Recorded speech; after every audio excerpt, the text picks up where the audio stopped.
tonight.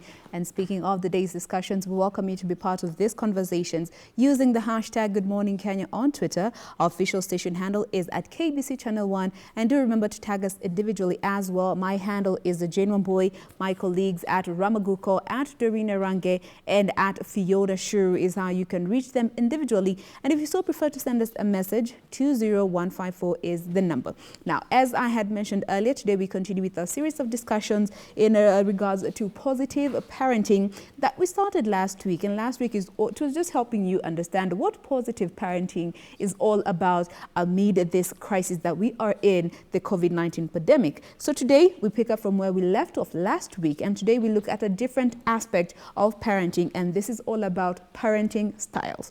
So many are wondering, okay, is there even a parenting style there that has been scientifically proven to be true? Yes, there are, and there are 5 of them that we're going to be looking at today. And to help us with this discussion this morning, we have with us in studio this morning the same lady that we had last week. She is Lillian Mutua, who is the County Health Promotion Coordinator here in Nairobi County. Karibu sana. Good to have you. Thank you. All right, and remember, you can always follow NACADA on the social media. The handle is at NACADA. Yeah, yes, at NACADA. At NACADA. Any questions, comments, or clarifications that you may be needing that you want to send directly to them, do send them through using their handle that is NACADA. Now, let's just get straight into it. You know, when we talk about parenting styles, somebody's wondering, okay, what do you mean when you talk about parenting styles? And maybe we could start there. What does parenting style even entail? What does that whole word mean? Thank you. Now, when we talk of parenting styles, is actually the manner in which you relate with your children. Mm-hmm. Yeah. So it has to do with the communication. And communication here is not just what your mouth is saying, it is also what your body language is saying. Mm. Yeah. And then the kind of support that you're going to give your children and even the people around you, including your spouse. Yes. Yeah. So that is what the parenting style is about. Is all about. Yes. And one might be wondering, okay, parenting styles, why are they important? You know, is this something that I really need to be paying attention to? But what is the importance of, you know, these different parenting styles that are out there? Mm-hmm. Thank you. So it's really important that we know what kind of style we are using, because when you become aware of something, then it becomes necessary for you to, it becomes, you know, you begin to consciously think about it. For example, you find that you will have a mother and a father using 2 different styles, which can actually be conflicting. So you find that one probably is very strict, yeah, and the another one is very permissive. Yes. So you see, definitely you're going to have conflict in the way you are handling the same child. Mm. And the children actually get to know which parent is soft and which one is the strict one. And so, they take advantage. Yes, they will take advantage. So if they find that you as probably the father is the one that allows things, then if they want something, they come to you. If they know that the mother is strict because probably she keeps track of a lot of things in their lives, then they are likely to say, no. If it is in this case, don't go to mom. You will not succeed. You will not. So you see that having 2, and people more often than not do not have the same styles. Yes. So that means that being aware of it so that you do not conflict. Yeah. Because you can imagine if the 2 of you, you go to mom and mom says, that cannot happen. Last time I already gave you this amount of money. What did you do with it? Then you go to dad. Dad says, oh, how much do you want? Yeah. Yeah. So you see, definitely, the child is also going to get confused and take advantage anyway, depending on what they want. And they do that. Yeah. I have witnessed it with my 7-year-old. When they see they can't penya here, they go to the other parent. Yeah. Now let's just get straight into some of these parenting styles that are out there that, you know, most have been tested and proven. And let's start with the harshest of them all that has been noted out there. And this is the authoritarian way of parenting. Help us understand what this authoritarian way is all about. I'm sure a good number of us went through that kind of authoritarian parenting, which means that obedience is something that is very key. Yeah. I have said that you wake up and go and take your breakfast. So there is no, you don't seek your opinion in terms of that. It's about what I have said. So it means that as a parent, you more or less give direction and you expect that they should be obedience from the point of the child. There's no room for negotiation. There is no room for negotiation. What I say is cast on stone. It is, there's no, you don't have to get saying this. It is more of a one-way street. Including as a parent, you can decide, oh, you know what? You are going to study medicine. And I'm sure you know a number of children who have gone through medical school and then they finish and say, okay, that was dad's. Now let me do mine. Yes, let me now go and do mine. I think this authoritarian way of parenting should be named AKA the African style of raising children. Because for most of us, even for our parents, you know, that is the way things were. You know, what the parent says goes. But, you know, just looking at this way of parenting, it has both its, you know, advantages and disadvantages. But let's just start by understanding how it impacts the child. And we want to look at different aspects of how the child is brought up. Let's start with, you know, the esteem of the child. How is this type of parenting, what is the relationship that it has on this child's self-esteem? You know, if you are never ever given a chance to speak up, there is a way in which you always feel small. Yes. So if you feel small, it means that even when you know something, you can actually not, even in class, you can't raise your hand so that you can say, you just give your opinion. You always have a feeling, you know, they will not accept what I'm saying. Oh, no, you know, nobody cares about what I say. So that means that such a child is likely to have a low esteem. So they never ever get to speak up. So essentially, particularly when they get into preteen and then teen, then you begin to see a lot of aggression. Yes. Now, when it comes to how they view authority and, you know, especially when they're in places where they're independent, how does this sort of parenting impact how they view authority? So then, you know, there are two ways. That is why some then become very aggressive because of, they find they would actually want to do something that is out of the ordinary. So more or less like rebelling. So on the one hand, they can rebel. On the other, then you find that they'll just do it the way it happens at home. They'll be very timid. Become very timid and just say, okay, it is easier to just do it than to raise your voice and say something. All right. And also still looking at children who are brought up, you know, in this form of parenting style, mostly because, you know, you cannot just use one parenting style exclusively. For the children who have been brought up, you know, mostly under this authoritarian way of authoritarian parenting style, how are they when it comes to their relationship to alcohol and drugs? How is that if affected along the journey much later in life? You know, as a parent, you probably have said, you cannot, you know, then it means there's a lot of don'ts. No, Let me not find you. Take alcohol. This is not allowed.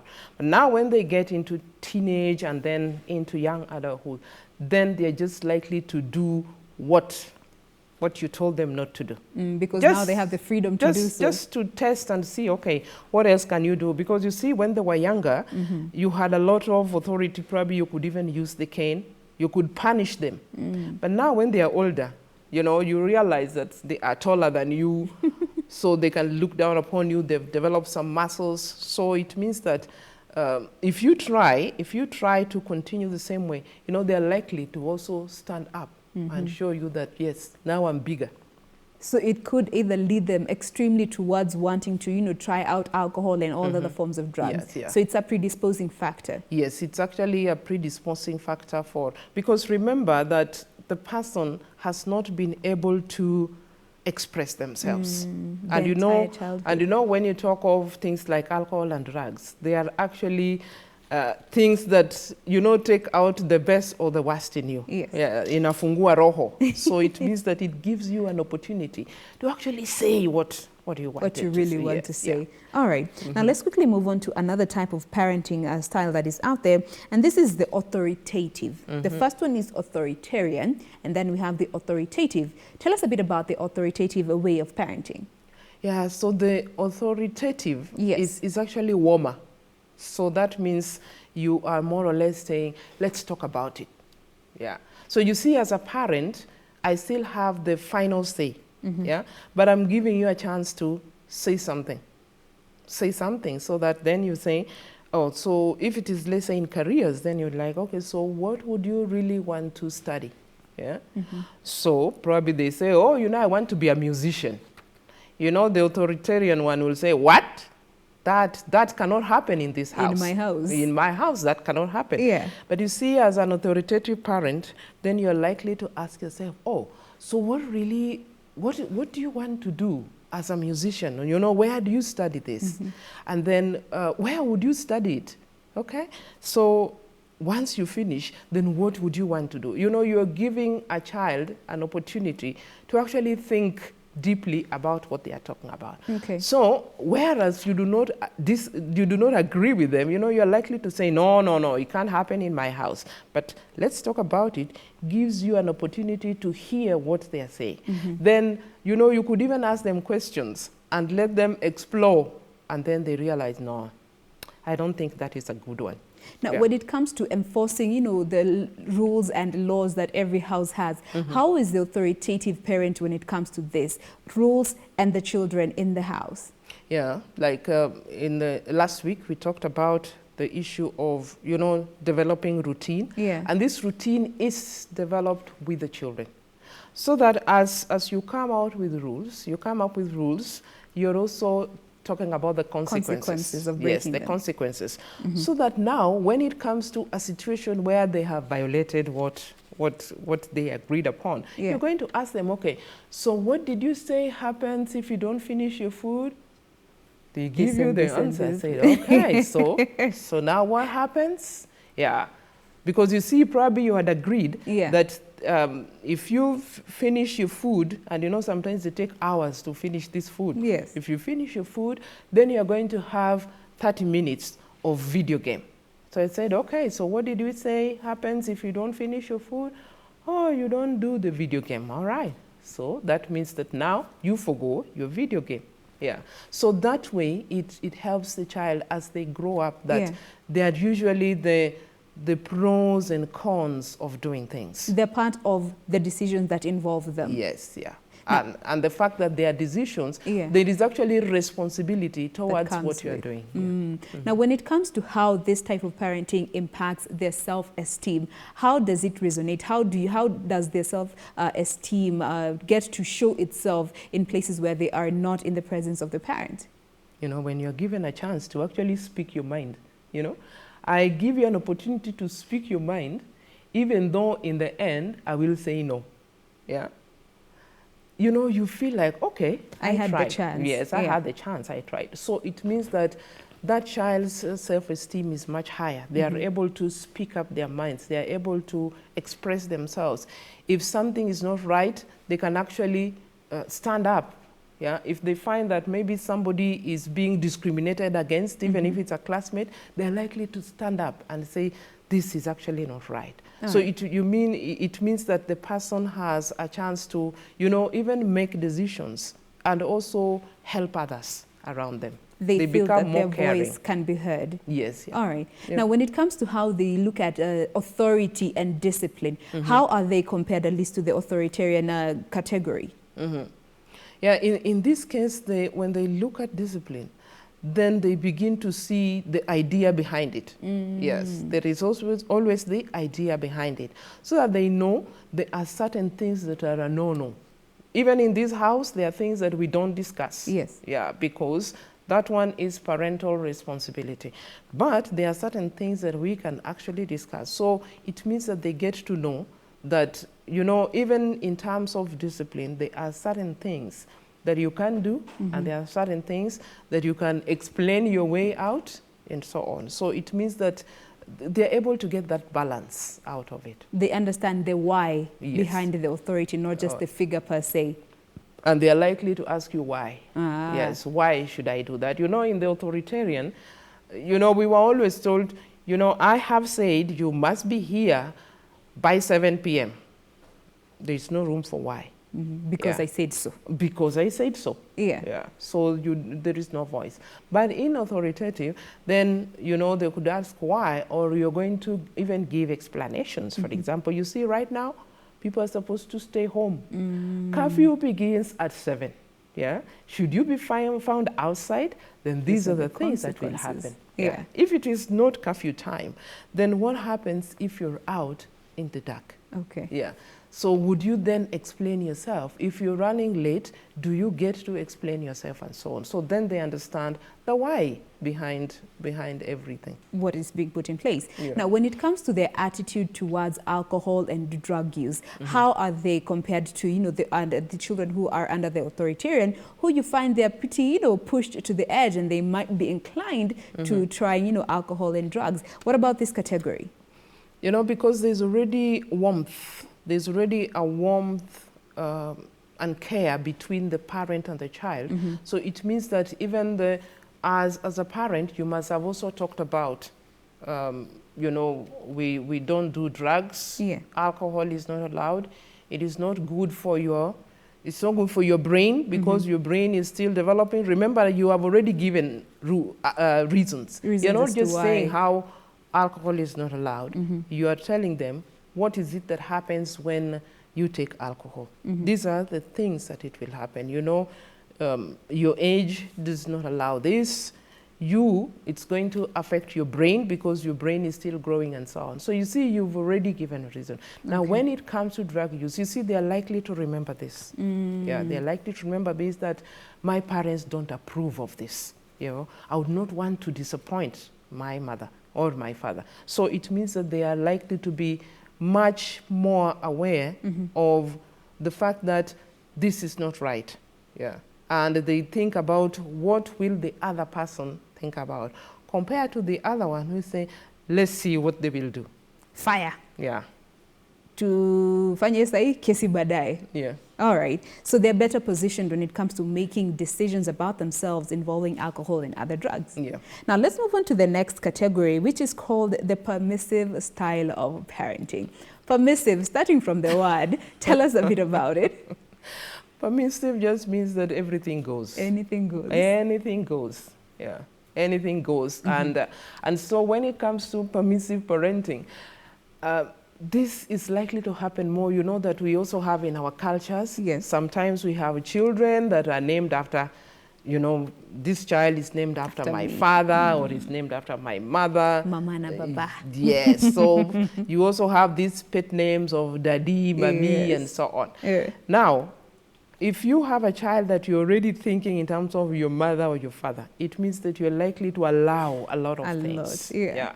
You're likely to allow a lot of things, and therefore you always want to, kind of like shield them, shield them from all this. So a lot of things go because of that kind of thing. So when it comes to rules and enforcing some of these limits, how is that observed? You're already permissive. You have already given so much room that there are no boundaries. And even if you set these rules, they're not being observed? Yeah. They would not be observed because you see, and again, more or less, it's going to happen with the parent who, it has, let's say my son has been named after my father. It means that I'm likely to always see, so if my husband is now probably being firm with my son, then I say, it looks like you are punishing my father. Or are you being unfair? Yes, you're being unfair. So you see, that is actually likely to bring a lot of conflict. Yes. Because already it means that you cannot even agree on a lot of things. You compromise on so much. And the child gets to learn that they can always get away with that. Now, how does this relate to their self-esteem much later in life? The children who have been brought up in such a setup. First of all, they have very little control, and even in terms of emotional regulation. Yeah, so it means that their self-esteem, especially where they are with others who will not entertain those kind of things, they're likely to feel low, and therefore they're likely to lash out at others or run back to the parent and report how, they are doing this to me. Yeah. Yes, and sometimes you find such kind of parents can actually come out and say, oh, so what are you doing? What is your son doing to my son? Yes, yes. So you see, with that kind of thing, you are already making the child feel like you will always cover for them. You'll always cover for them, and therefore that brings a lot of conflict. And when it comes to their ability to make decisions, how are they, children who are brought up under this style of parenting, decision-making skills, how are they impacted? The decision-making skills will be poor. Because you see, they are never given an opportunity to think about, for you to make decisions, you need to weigh the options. You need to make a choice. Yes. Yeah, you need to think about, okay, so this is the issue. How do I address the issue? What are the options that I can have in this particular issue? And then you choose from there. Yeah. But you see, this one has never had an opportunity to do that. So it means they have no decision-making skills. What of their attitude when it comes to now alcohol and drug use, especially much later in life? Oh no, that then it's, you know those controls. Children learn about social and even emotional regulation when they are young. Okay. So as they continue to grow, then they begin to know about limits, they begin to know about what is right and what is wrong. But if they are able to get away with it, they are actually not even able to conceptualize that alcohol or drugs will even affect them. Because so that means that they have a very high chance of getting into drug use. Yeah, because they are not able to make decisions. So they're easily indulged without any limits put in place. Oh yeah. All right. That's a pretty harmful way of living. Yeah. But now let's quickly move on to the next category of parenting, and this is now the uninvolved. Wow. The fact that this actually exists, how is this a problem even when it comes to parenting? Those who are uninvolved. This is where actually children take care of themselves. And yet the parents are there. The parents are there. So it means that they are very neglectful. If they have, and you see for children, it's not about the material things. Material things are so easy to get. Yeah, it's the easiest part in terms of raising children. It's the easiest part. Even though right now there are many people who are struggling with putting food on the table, but you find that putting food on the table when it comes to raising children is the easy part. Now, the part that they require is where you actually talk to them one-on-one. So you can imagine this kind of parenting that is neglectful or uninvolved. It means that they actually don't quite care in terms of the emotions. So once they have provided the food, it is there, you can figure out yourself. Even if it is school, we actually have parents who never go for parents' meetings. Yeah. And their children know. I say, oh, people are supposed to come for, don't worry, my parents won't come. But I also, know them. we also have, at least for some of us, growing up, you get to a certain age where parents say, oh, anaweza jichunga, si anajua kupika, anajua kufunga mlango, anaweza jipeleka shule. Does this also sort of contribute to this sort of parenting, the uninvolved way, where you get to a certain age and your parents now let you go and you just take care of yourself? There is when we talk about uninvolved, it means that they really do not quite care what happens in your life. But you know that children must also be given an opportunity at some point to be able to get out of the nest, to be able to take care of themselves. So those skills they must have had long before. Okay. Yeah. But now, if they get into a certain age where they can take care of other children, and we did. Yeah. Yes, we did. If you had siblings behind you, you raised them one way or the other because your mother probably would be away, especially in the rural. Urban areas is a little bit different, but in the rural area, you're told, oh, you know what, there is mboga in the shamba. Yes, you can go and get mboga from the shamba. The water you can get from the river, and the firewood you can get from the forest. Yeah, it is there. And please make sure that the children have taken a bath. Firstborns, deputy parents. Firstborns, yeah.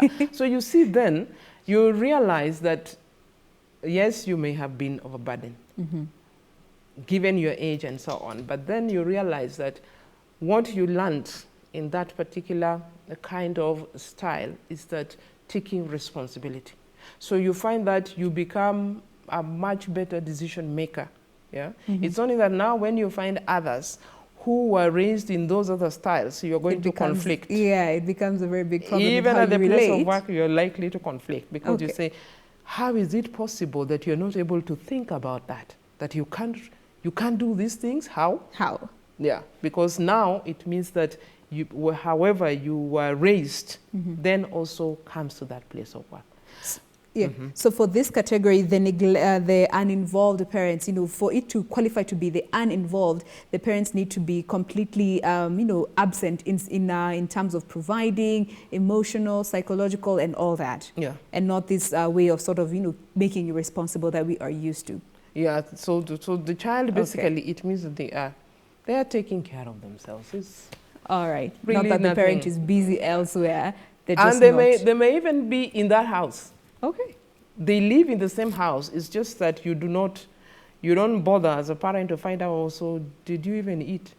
First of all, you are a child. So probably it should have been, somebody should have made the food. Yes. The food there. And provided. You see, they don't even bother. Oh, I hope you have eaten. Yeah. So it's, and that is your mother who is asking, I hope you have eaten. So it means that they do not have much connection with you as a child, and Yeah. Okay. So it means that they actually the child is not able to express themselves in terms of the challenges that they are facing. All right. Yeah. Now that is the uninvolved way of parenting. Still looking at how, the different styles of parenting that are out there and which one you should start employing if you are not. But we will be getting to that in not too long. But for now, we want to take a very quick breather. Do stay with us. We'll be right back after this break.